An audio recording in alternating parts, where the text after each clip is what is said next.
changed the values and I've changed some of the other numbers in the question. So the strategy is the exact same, but the numbers aren't the exact same, so you do need to go through after this and work out the actual problem.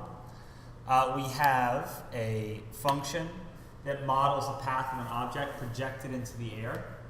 So I don't think there was units that were given here, but let's go ahead and just say t equals seconds. Why not? And let's call h of t feet.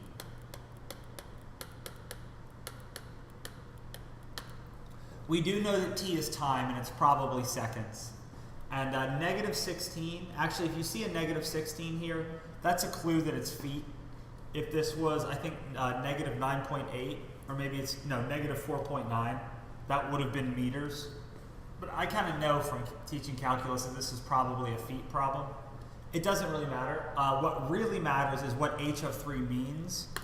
What h of 3 means is anytime you see that value inside the parentheses, that means you plug it in everywhere you see a t, right? Instead of a t, we have 3. So h of 3 means negative 16, 3 squared, plus 10 times 3, plus 2.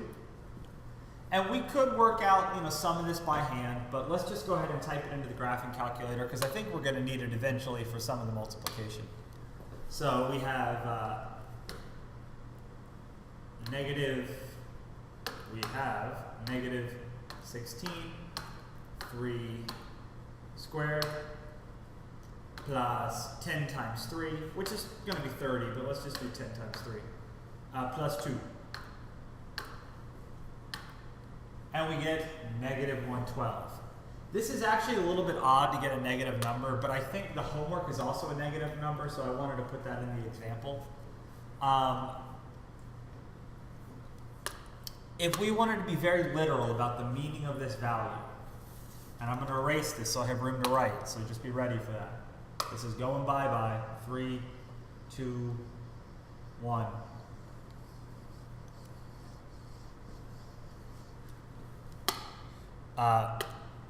If we wanted to explain the meaning, remember 3 we plugged in for t, so 3 is time, negative 112 is feet. So at t equals 3 seconds, the object is negative 112 feet. Now that seems a little odd, to have negative feet, but maybe we were standing on a building and the building was super high and we threw our object off and this is where it is after 3 seconds. It's dropped 112 feet. So it's not completely unthinkable, but it is a little bit odd that you get a negative value in this scenario. But what it just means is that it's at negative feet. So I guess it's below where we started instead of being above where we started. The most important part of this question is understanding that h of 3 means you plug in 3 for the time. Everywhere you see a t, you plug in 3 and you evaluate, and what you get is the height. 3 is the time, the answer is the height. That's the most important things to understand. Solve h of t equals 0.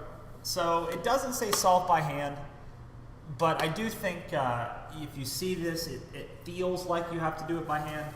We'll talk about that in a moment. H of t equals 0 does not mean plug in 0. If it meant plug in 0, there would be a 0 right here, and there is not. Instead, what it means is take the function, negative 16t squared plus 10t plus 2, and make it equal to 0. So instead of plugging in and working forwards, we're going to set it equal and work backwards or solve.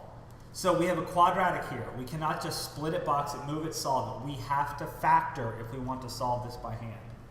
So let's set up our diamond. A times C is negative 32, and B is 10. And so what we need is some numbers that multiply to negative 32 and add up to 10. Now I'm going to go ahead and let you in on a secret. There aren't any. They do not exist. there are not two whole numbers that multiply to negative 32 and add up to 10. I wish there were, but there are not. So we got to make an adjustment. And I think that's also the case in the homework problem, that once you set up the diamond, you're going to really struggle figuring out those numbers. If there are not numbers here, if you, not you can't think of them, but they just don't exist, then this doesn't factor. We cannot do this by hand. Oh, come on, come on.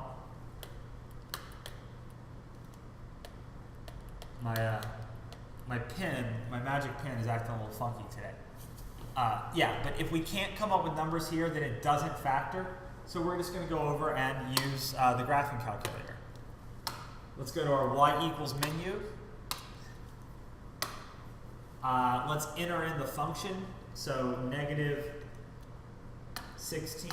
And remember, your calculator doesn't have a t button, so you got to use x. X squared plus 10x plus 2. Let's hit graph. All right, so our window, it's kind of okay, but look, we got a lot of extra right here that we don't need. So let's change our x minimum and x maximum. Let's tighten that window. So let's change it from negative 4 to 4. Let's see if that doesn't give us a better picture. Yeah, that's a pretty good improvement. We'll keep that. Let's cut off a little bit more. Let's cut off a little of this and a little of this. And let's cut off a little of this and a lot of this, perhaps. So let's go back to our window. Let's go negative 2 to 2. That'll cut off the sides. Let's cut off the bottom, negative 4. Let's cut off a little bit of the top, 5. So I bet our function is going to fill up the picture pretty nicely now. Yep. All right, we got a good look at it. So we're solving this equation by hand. That equals 0 is another way of saying crosses the x-axis. Anytime it's equal to 0, that means it has a y value of 0. So right there and right there are the 2 points. We could kind of work our cursor closer and closer and just guess that it's around 0.808. And then there seems to be another one right here, around negative 0.2. But let's use that zeros feature in our calculator. So we're going to press second trace. We're going to go to 0, because look, hey, 0, not a coincidence.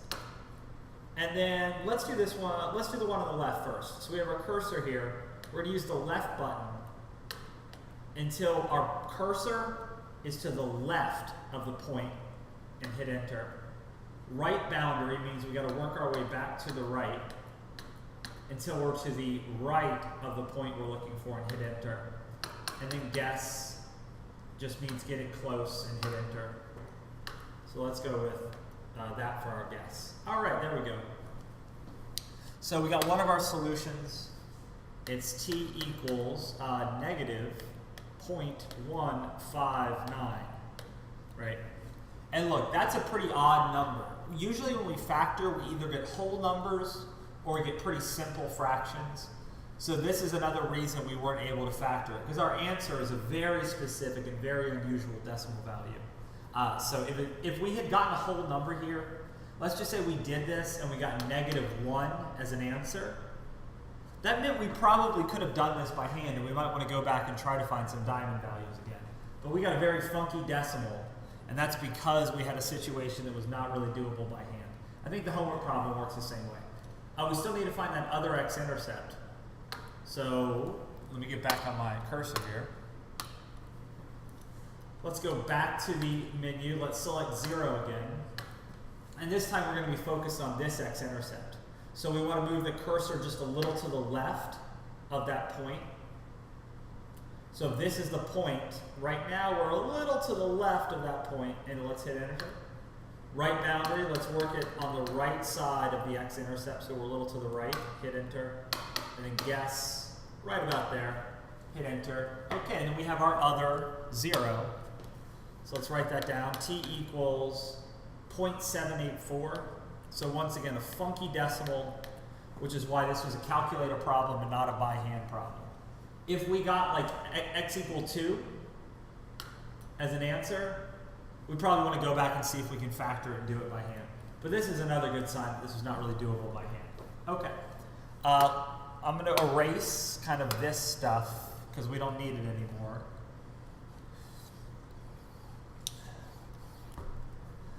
We still have to explain the meaning. So only one of these actually makes sense. You can have negative feet. Negative feet are possible. But negative time is a pretty unusual thing. Negative time almost never exists in a meaningful way. There's some cases where you can say negative time, but negative time makes almost no sense. So let's focus on this as the only meaningful value. So it's the only one we're going to explain the meaning of. And it goes a little something like this. After t equals 0.784 seconds, the object is at 0 feet, right? Or we could say it hits the ground, but remember, we might be on a building, so our object might, go past this. We're not really sure about that. But it's definitely at 0 feet at t equals 0.784. All right, so that's that one. If you have anything you still want to write down, you might want to hit pause on the video. Hope that helps. Check out number 3.